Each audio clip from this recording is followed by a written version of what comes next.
The business started in 1969 in city of Jaipur, India, Rajasthan by my father, Dhamani. He started different offices around the world until it was 1989 since I joined the business.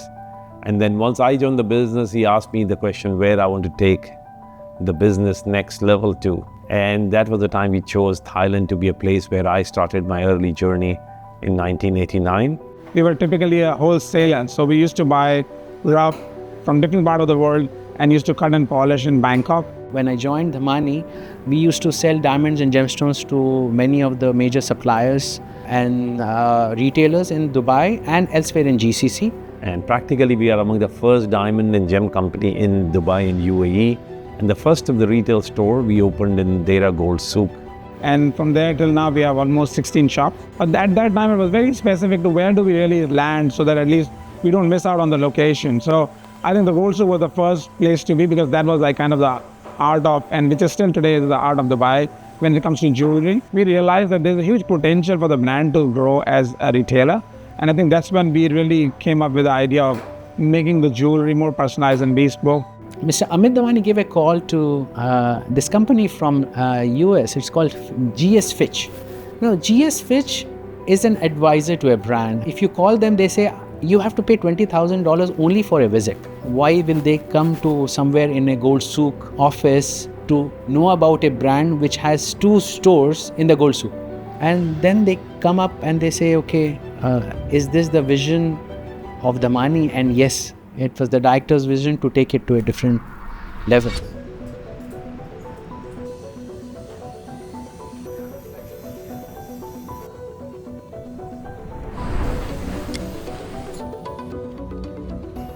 Say Dhamani is a Dubai company, and I'm Italian, so coming from outside, my approach with this land, with this country, was a happy approach. Sometimes it is very hot in terms of weather, but my perception here, it is a multicultural, multi-ethnical country, but with a very strong personality and with a strong basis in a proper culture. And Dhamani is an Indian family. I started to suggest why not to start to create our concept design using the 7 elements of the nature. In production, we have many steps checking what we are doing. All of my people here, what you see them here, they improve every day. We don't only hire the best of the best, but we have the people like Luciano who help us to make sure that they improvise every time when they go forward. We check by ourselves, but also we check with our guests because sometimes are very difficult and very elaborated items. We follow the different trends in the fashion shows, be the clothing, be a lifestyle around the world.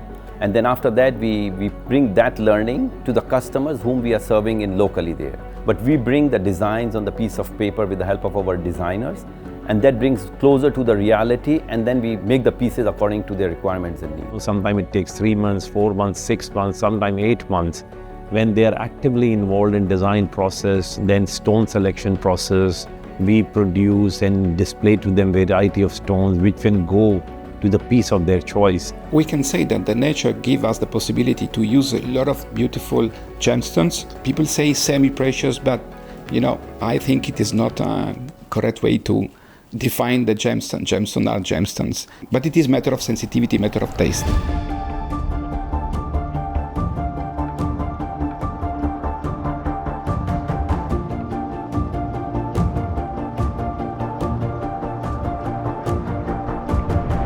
We predominantly work with emeralds and the rubies and sapphires. We have in our collection a fancy red diamond, which must be only less than 50 pieces in the world. Dhamani have one of those.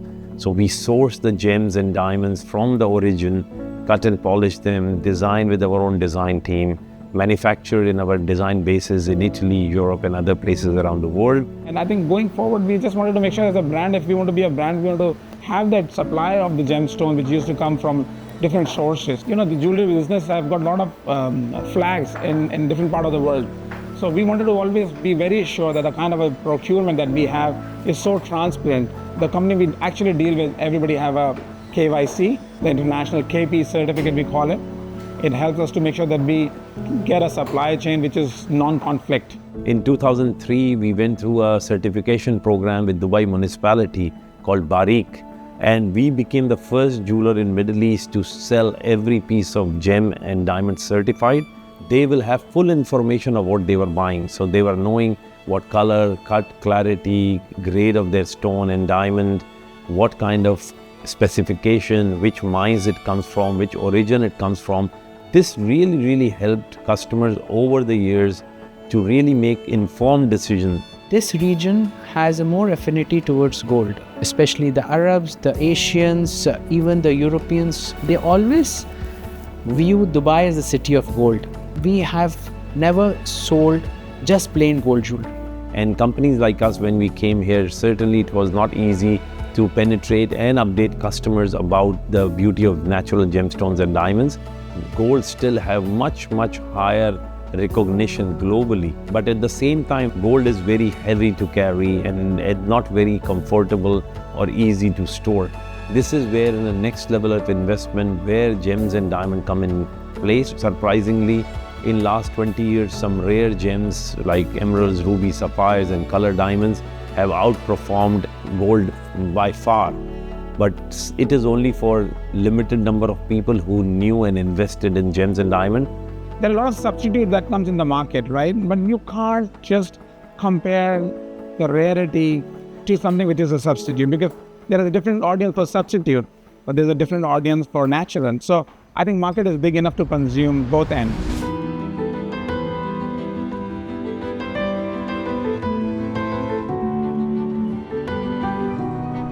If I go back with my memories, one day in my 6 years old, I discovered my father to make this job, this very peculiar job, working by hands, a piece of wax and then piece of metal, and creating something from nothing. Something soft, something not romantic, but with a personality. And of course, I started to ask to my father, why you are doing that? And at a certain point, my father told me, oh, please, don't ask me always why. If you want to learn, if you want to make experience, you stay here on a side of me and you observe. And all these experiences gave me the possibility to read the small details. I'm not able to use PC or some software. What I do by hand. Design, it is only the last part of the creative process. If you are an artist, the main question is what? But if you are a designer, the main question is why. What I love, when I finish my job around 9 in the evening, I go to Deira. I go to Burj Dubai. I go to Riga. Because in this place, I can see the other side of the moon of Dubai. My personal life, my inspiration coming from this kind of completely different level of life.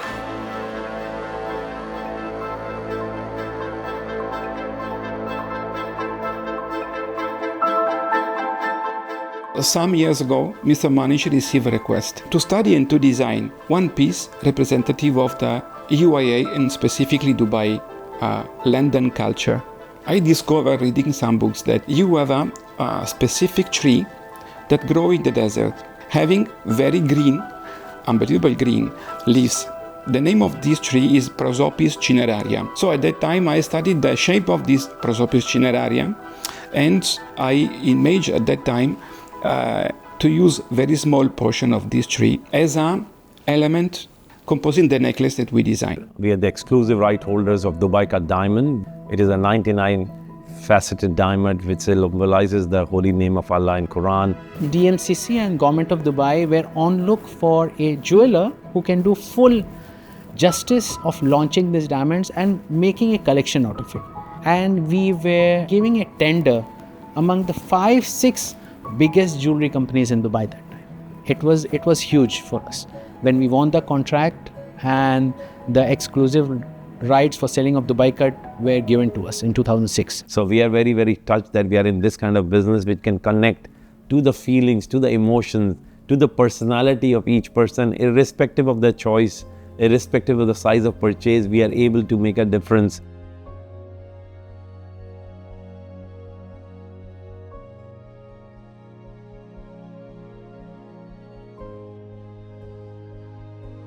I remember very vividly when I actually wanted to start something.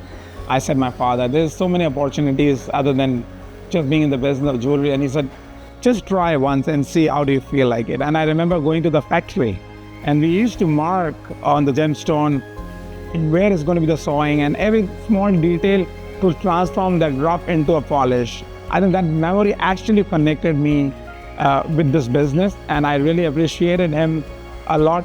Even after that, he helped me to be in the business, which is actually became my passion later on. For sure, my father is a mentor, but when you walk around in the life, when you walk around to go in the real world and actually implement those learnings, you need somebody, a companion. So that was my brother Amit, who always was there with me whenever we have traveled around the world. We are three brothers.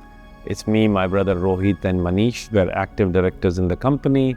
All our wives are equally active directors since day one. We are very happy to be three generations, and the vision which is started by my father, late father, Mr. Dhamani, we are taking it to multiple levels.